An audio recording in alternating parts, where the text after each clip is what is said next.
One of the most common questions I get from engineers trying to break into cloud is some version of this. How do I build a portfolio when I've never worked in cloud? It's a fair question, and most of those answers you find online are useless because they only tell you to build something without telling you what to build, how to document it, or how to talk about it in a way that actually convinces a hiring manager you can do the work. I've coached hundreds of IT professionals into six-figure cloud roles. Engineers who came from help desk, from networking, from retail, from backgrounds that had nothing to do with cloud engineering. I hold professional architect certifications across AWS, Azure, and GCP. When I tell you what hiring managers in cloud environments are actually looking for, I'm drawing from experience operating at the deepest level on all three major platforms. Every single one of them built proof of work before they had a job title to point to. Here is exactly how to do it. Let's get into it. Before we get into what to build, let me be direct about why this matters. The AZ-104 proves you studied. The portfolio proves you can do the work. Those are different signals, and hiring managers know the difference. When a hiring manager opens your resume and sees a certification, they see someone who passed an exam. When they click your GitHub link and see a documented project with a real architecture diagram, a clear README explaining every decision, and code they can read, they see someone who operates like an engineer. The shift in perception is what moves you from the screened out pile to the interview pile. And the proof of work does not require a job title. It doesn't require someone to pay you. It does not require permission. It requires a free cloud account and the discipline to build something real and document it publicly. You don't need 10 projects. You don't need a massive portfolio. You need 3 projects, each one solving a different type of real business problem, documented well enough that a hiring manager can understand what you built, why you built it, and what problem it solves. Project 1, infrastructure and automation. This project proves you can deploy and manage cloud infrastructure through code rather than clicking through a console. Build a complete Azure environment using Terraform. Virtual network with public and private subnets, network security groups configured with least privilege access rules, a virtual machine deployed into the private subnet, a storage account for logging and backups, everything parameterized with variables, state stored remotely in Azure Blob Storage. Here's the business framing. A small company needs a secure, repeatable cloud environment they can deploy consistently across development, staging, and production without manual configuration steps that introduce errors. That is the problem your project solves. That's how you describe it. Project 2, automation and monitoring. This project proves you can build operational systems that reduce manual work and catch problems before they become outages. Build an automated monitoring and alerting pipeline. Deploy Azure Monitor. Connect it to the virtual machine from Project 1. Create a log analytics workspace. Write KQL queries that surface meaningful signals. CPU spikes, failed login attempts, disk usage trends. Configure alert rules that fire when thresholds are crossed. Connect the alerts to a logic app that sends a notification. Here's the business framing. A company can't afford to have an engineer manually checking their systems around the clock. The project automates the watching so the engineer only gets involved when something actually needs attention. Project 3, CI/CD pipeline. This project proves you understand how production engineering teams actually manage and deploy infrastructure. Connect your Terraform repository to Azure DevOps or GitHub Actions. Build a pipeline that runs automatically every time code is pushed. Terraform validate and plan on every commit. A manual approval gate before anything applies to production. Terraform apply that executes approved stages and logs the results. Branch protection rules so nothing merges without the pipeline passing. Here's the business framing. Every change to cloud infrastructure goes through a controlled, auditable process that prevents unauthorized or untested changes from reaching production. Those 3 projects together tell a complete story. You can design infrastructure. You can build operational systems. You can manage deployments safely. That is the story of a cloud engineer. And they're all buildable in a free Azure account. No credit card beyond the initial signup. No employer access required. No permission from anyone. The only thing standing between you and having this portfolio complete is whether you build it. The documentation is where most people completely underinvest, and it's where most of the hiring signal lives. Every project needs 4 things in the GitHub README. 1, the business problem. Not, I built a virtual network. A small business needed a secure, repeatable Azure environment that could be deployed consistently across multiple stages without manual configuration errors that put their production systems at risk. 1 to 2 sentences. Describes the problem a real organization has, not a technical description of what you built. 2, the architecture. A diagram showing how the components connect. Draw.io is free. Lucidchart has a free tier. Even a clean hand-drawn diagram photographed is better than nothing. The diagram tells the hiring manager you think in systems, not just individual services. 3, the key decisions. This is the section that most people skip. It's the section that matters the most. Pick 2 or 3 specific decisions you made and explain the reasoning behind each one. Why'd you store the Terraform state in Azure Blob Storage instead of locally? Because local state creates a single point of failure and it can't be shared across the team. Remote state with a locking prevents concurrent modifications and survives a local machine failure. Why'd you use a private subnet for the virtual machine rather than a public one? Because production workloads should not be directly accessible from the internet. Access goes through the Bastion host, which creates an auditable access path without exposing the VM directly. Those explanations demonstrate judgment, not just knowledge. Judgment is what the interview is testing for. 4. How to deploy it. Step-by-step instructions that another engineer could follow to deploy your project from scratch. Prerequisites listed, variables explained, commands in order. This tells the hiring manager you think about the person who comes after you, which is exactly what production engineers do. Here's the LinkedIn posting strategy. The GitHub README gets you found when someone clicks your link. The LinkedIn gets you found before you apply. For every project you complete, write one LinkedIn post. Not a polished marketing announcement, a clear technical breakdown written the way you would explain it to a senior engineer. Here's a structure that works. What problem did you set out to solve? What you built to solve it? One specific decision you made and why? What you would do differently if you were building it for production? That last point is important. A candidate who can identify a gap between their learning project and a production-ready version of the same system is demonstrating engineering judgment. Not just, I built a thing. I built a thing and I understand exactly where it falls short of what production environments would require. That's a different signal entirely. And here's the practical reality of what visible proof of work does for your job search. Most candidates are invisible until they apply. You apply, you wait, you either get a response or you don't. Candidates with a documented public portfolio are findable before they even apply. A recruiter searching for Azure engineers on LinkedIn finds your post about the Terraform module you just built. They reach out, you don't send a single application. The inbound dynamic isn't luck. It's the predictable outcome of making your work visible consistently. Post while you're building, not after you're done. Post about a problem you ran into and how you solved it. Post about a service you had to learn and what surprised you about it. Post about a decision you were uncertain about and how you reasoned through it. Recruiters are on LinkedIn right now searching for Azure engineers. Engineers who are actively documenting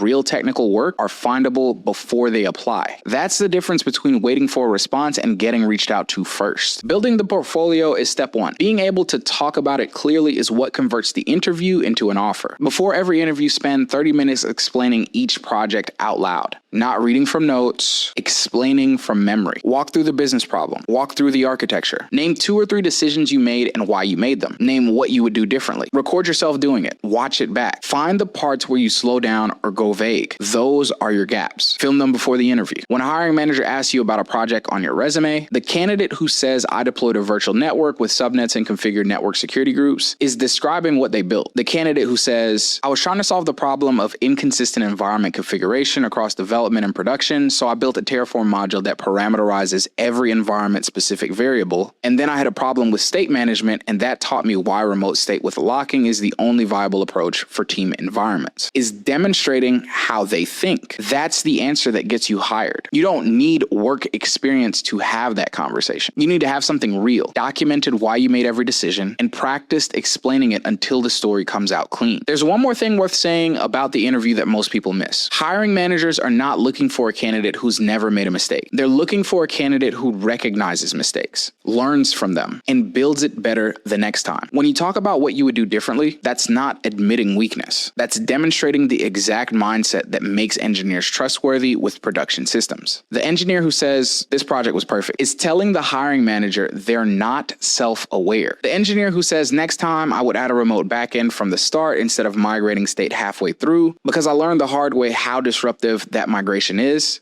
telling the hiring manager they think like someone who's operated in real environments. That answer lands every time. I've linked some resources in the description. The free Azure account setup, Terraform documentation, and the GitHub README template we use in our community. If you want to build this portfolio alongside engineers who are already doing it, the link in the description will take you to our free community. As always, see you in the next one.